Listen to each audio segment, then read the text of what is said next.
This is Will Cooper. I'm at the 2015 IPCPR trade show, and I'm sitting here with Hans-Kristian Hoejsgaard, the Chief Executive Officer of Davidoff. Hans-Kristian, welcome. Thanks for some time today. Thank you very much for having me. It's a pleasure. Yeah, it's a real treat for me to finally talk to you. I'm a real big fan of what Davidoff's doing, as well as just Davidoff products in general. Thank you. So how's the show going so far? Well, it's kicked off as always. Day one is very, very important. It is a day where most activity is happening, and I can tell you we are fully booked up, and the first reactions to our new lineups and products and proposals is great. So we're having a good feeling here at the beginning. Yeah, so as far as obviously the big showcase product we're spoken it is the Davidoff Stogie. Exactly. That is, as you know, our second launch now in what we call the black line, or the Discovery pillar, and this is for the first time also a cigar that we are making with a high content of Brazilian tobacco. So we have a Cubra binder and we have a Matafina in the filler, but then balanced well with an Ecuadorian wrapper and some Dominican fillers as well. And it's obviously a whole new taste profile, and it's very much inspired by a night in Rio, and a very exciting launch that we are looking forward to. Obviously, hear the customers' reactions, but so far very excited. Yeah, you had a big launch, I know, the end of last month down in Miami, Florida. Right, exactly. This was to sort of create a little pre-IPCPR buzz, particularly for the press, but also for consumers, and that went very, very well. So one thing that I've really noticed, especially, you came on board in 2011 as the CEO, correct? Yes. And one thing that I've seen right out of the gate with you is innovation. It seems like that you've had this vision of innovation and you brought it into Davidoff. And we're seeing the end result of this. Can you talk a little about that? Of course. I mean, I think that it's important in any business, but not the least when you are in the brands business. I think innovation is absolutely critical. And one of the things that I made clear from the beginning, and what Davidoff has always been about, is that we are really a brand. We are not just a territory or one origin. And in order to also emphasize that, I thought that innovation, the innovation speed has to pick up, and I have a great team that has really executed on that. We have fundamentally, I think, regained the leadership as far as innovation is concerned. And obviously, we have been since we left Cuba in 1989, we have been a pure Dominican Republic production place, and we then decided as the first step to do Davidoff Nicaragua. And that was really, I would say, a game changer for us as a brand, because it brought a whole new group of consumers and smokers to the brand that had not considered Davidoff before. And that momentum we are really now building on. But fundamentally, to your question, I believe that the cigar industry has changed in the sense that a lot more consumers, and younger in particular, are coming into the stores and saying, what's new? We want a new taste sensation, we want a new strengths, new complexity. So I think it's very important to be at the forefront of that, and that keeps excitement, because we have to remember that we cannot only be relevant to the consumers of yesterday, we have to be relevant to those of tomorrow and the day after tomorrow as well. Oh, that's a good point. That's a good point. So then Nicaragua was real hot. Yes. And I think you folks had a lot to do with that, no doubt about it.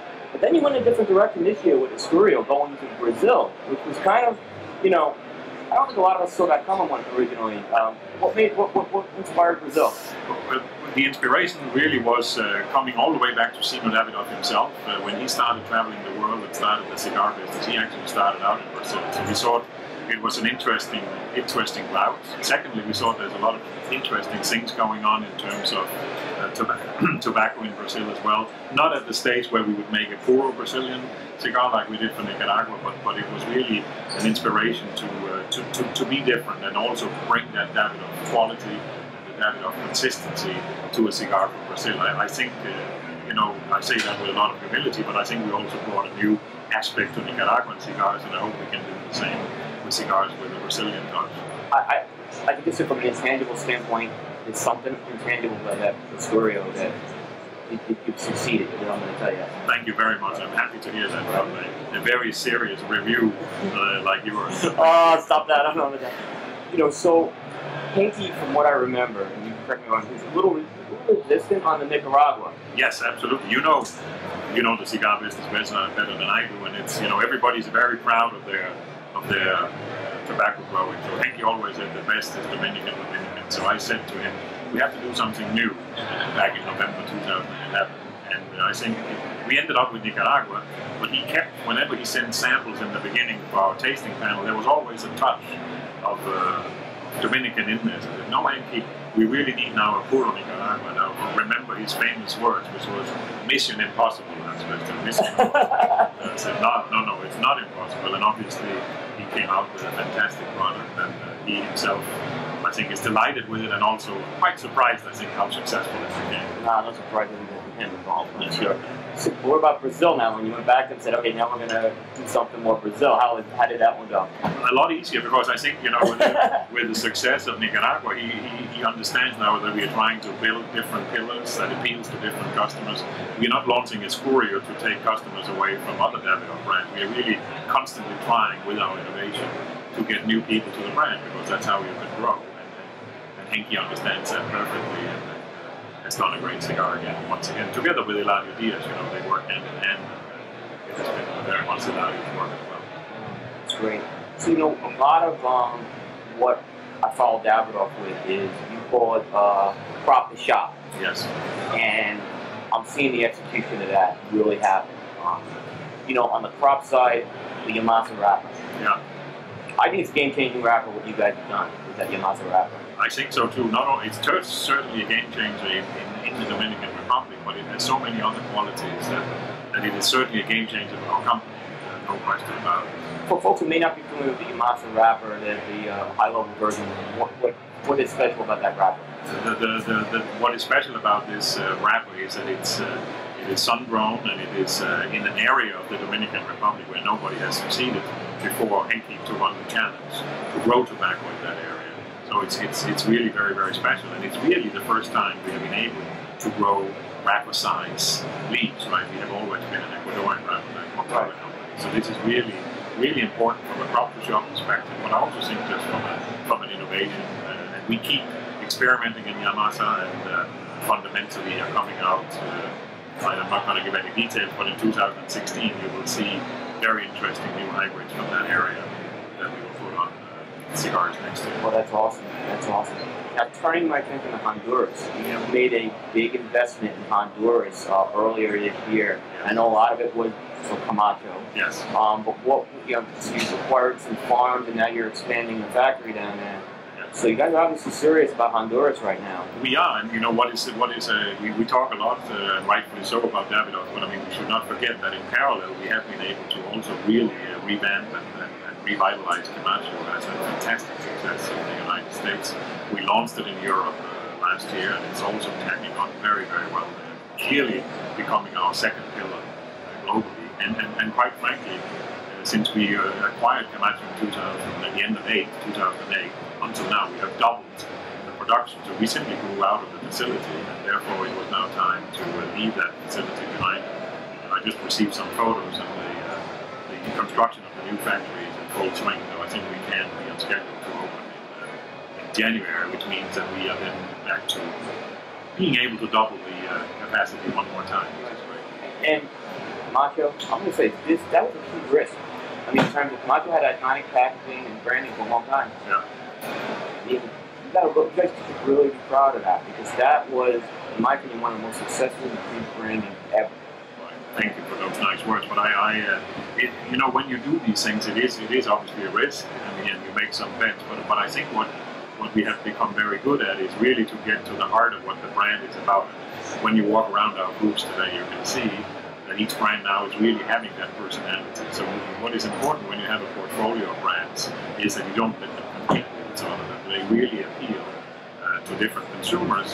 And obviously what Camacho also gave, from a Davidoff perspective, was a whole different price point. We could get into a size of the market that obviously is much bigger than the super premium where Davidoff plays. So the fact that we can play in different segments has obviously been very important. And with the success of the rebranding, the colored boxes, and the innovation on that side, we have obviously attracted also a younger consumer that is obviously the life of any company. Right? We need to rejuvenate your customer franchise. And then, of course, we're excited here to launch the American Barrel Aged, which is for the first time a Camacho cigar that's actually made in the Dominican Republic, and also, this very interesting twist with the bourbon barrel casks that you clearly sense in that cigar as well. Yeah, one thing what I loved about the bourbon barrel, and I don't want to use the word infusion because it really isn't, but the influence is that I've talked to some guys, a lot of guys have and the complexity. Normally when you have something that has an influence, it will overwhelm it and reduce the complexity, but I think with that cigar, the team did a fantastic job of keeping the complexity of that cigar. Yeah, exactly. Absolutely. And I think that was in particular Davidoff, who was the chief blender on this project, and has really done it well. It has been off to a phenomenal start. I mean, they've only been in the market for 45 days now, and it's just amazing. Way off the charts. So that's a nice reaction from the market. So then we'll talk about other rebrandings. The next one was Winston Churchill. Yes. Now, what went into revitalizing Winston Churchill? I think that what you may remember that Winston Churchill in its old times was the only cigar that was actually produced in the Davidoff factory, besides Davidoff itself. And I think the discussions after I came with my team, with the Churchill family, that it made more and more sense that it actually became a proper part of the Davidoff range, because it was very much, you know, the same image, the same positioning, and so on and so forth. And it gave us the opportunity to go away from just celebrating Winston Churchill as a war commander, but really, you know, he had so many facets. Right? He was a fantastic statesman. He was an incredible painter. He was a writer. So this whole idea of cigars of character played very well to this rebranding. And you know, obviously he is an iconic cigar smoker, probably the most iconic one. So this has really resonated. And I think we are even ourselves surprised that in its first 6 months it's actually bigger than Nicaragua was in its first 6 months. Wow. So it's really touched a new line of smokers, which is great. And you made a decision to brand that as Davidoff. Yes, we did. We put the Davidoff, we call it Davidoff Winston Churchill. So it's a line within Davidoff, just like Millennium Blend, or just like Nicaragua, just like special series, and so on and so forth. And that really has worked very well. The Churchill family is happy. We are happy. Everybody is very pleased with how this is taking shape. You launched 4 sizes at the beginning of the year. Yes. And now you've added the Panatella and the Torpedo. Yes, that was essentially, remember, the Lancaster and the Spitfire from right.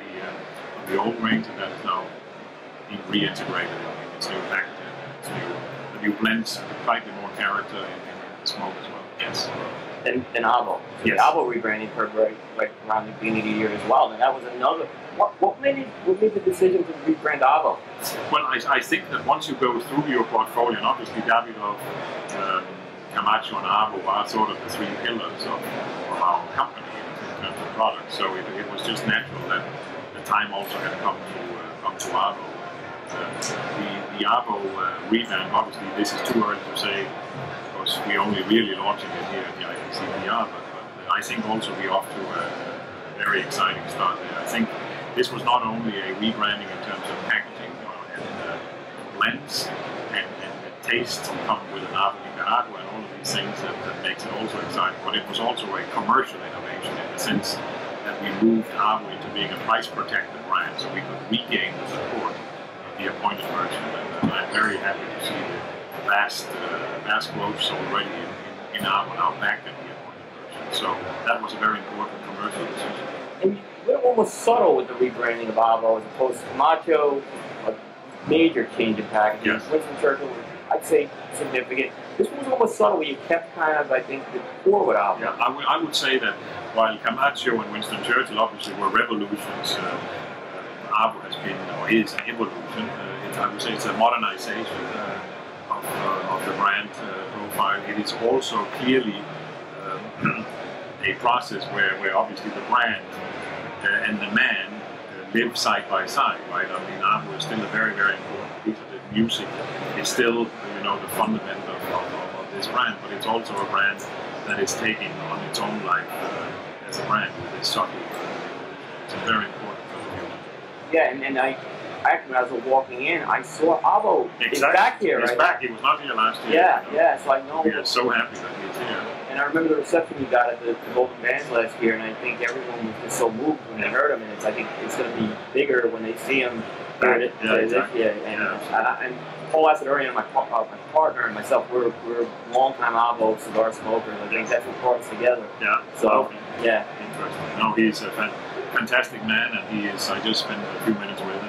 so happy with its whole rebranding, and he is also getting, or the brand is also getting its own clear personality in the Davidoff portfolio. That's great. You made a decision to kind of do a little bit of streamlining of the brand as well. A lot, actually. You know, we essentially went down from 60 SKUs to 30. So it was a huge revamp, but it's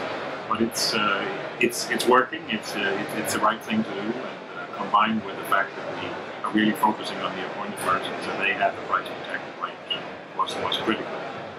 And I think the way you rolled out Avo, there's a lot of excitement with the events that I think went behind that brand.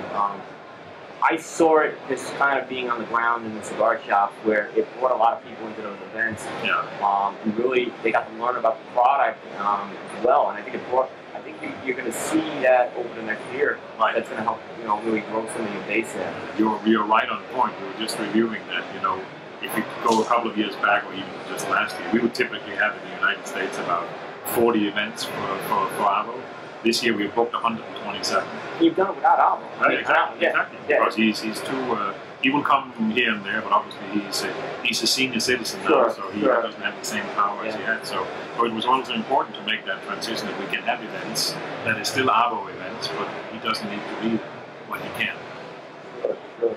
Now, I'll ask you one more brand. So there's one brand that kind of is different in your whole portfolio. That's like Room 101. Right. And that. So that kind of just shows a whole different side of Davidoff as well. That is the boutique brand within our portfolio. Right. And it has had a phenomenal ride also in the last 4 years. It's obviously very collection driven, as you know. It's very much about new stuff, new releases, off the wall, Matt Bruce thinking, but it just works. People love it. So it's a very nice member of the family. Has had a profound impact also on the fact that we need to be able to, at the same time we try to drive big brands like Davidoff and Conventional Avo, that we also able to nurture something that is clearly smaller, but has its niche and its proper place. So it's a very exciting partnership and a very good partnership with Matt Bruce himself. He's, as you know, extremely involved and very much out there as well. The retailers love him, so it's good. Character. It's a character. It's 140th anniversary this year of Ahmed Davidoff. Already there's been some talk. Is there anything we can expect to see for this 140th?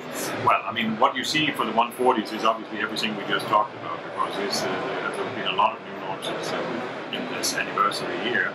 In addition to that, we have also, which was very important that it happened in our anniversary year, we have reopened the store basically in the street where the company started in 1875 in Boston, Switzerland. We have revamped the mother store in Geneva.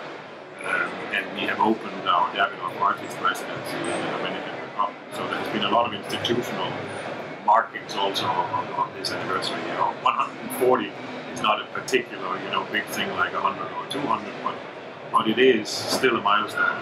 No companies have that age in our industry. And we are a family company. It's now 4 generations, and that is also something that is worth celebrating. So the celebration of it has more been internal than making a big deal out of it externally, but obviously I think the menu of new initiatives has obviously been even higher this year because of that. So we're talking about the shop, and now we kind of touched on the shop. Great program in terms of the flagship stores opening out right now. What's the rationale behind the expansion of the flagship stores? Well, the whole crop to shop philosophy is obviously about trying to protect and manage the whole supply chain, vertical integration, right from the tobacco fields in the Caribbean through to the flagship stores.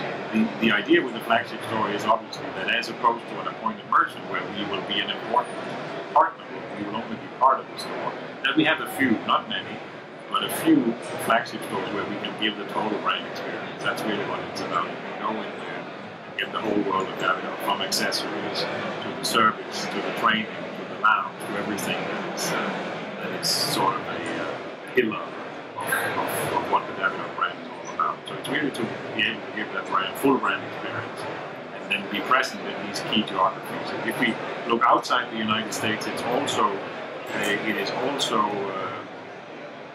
very important that we realize that in Europe in particular, the legislation is getting tougher and tougher. And we took the decision a few years ago that maybe in 5 or 10 years, the only place where you can actually do branding and marketing is in your own store. So it was a very strategic decision to say we need our own places in these markets that are slowly but surely going pretty dark. That's not the case in the United States, although we have new FDA regulations coming up, but not nearly as severe as what has happened in the rest of the world. Yeah, I mean, it's true. I talked to one of my colleagues in Australia, and we're lucky entry in the US. Right. What I'll say. You are. Yeah. I'll ask one more question. Your Zodiac series. Yes. Do we expect to see a year in a monkey? Absolutely, absolutely. I have just approved the blend and the packaging, so we are ready. We are not showing it here, but it will, as always, be launched in the United States in November. Awesome. I mean, I look forward to that. It's been one of the great limited series. Yes. Yeah. Hans-Kristian, really appreciate the time on a busy show. Thank you for the opportunity. Best of luck to the show, and I'll see you at the dinner tomorrow. Absolutely. Thanks for your time. Thank you very much. Thank you.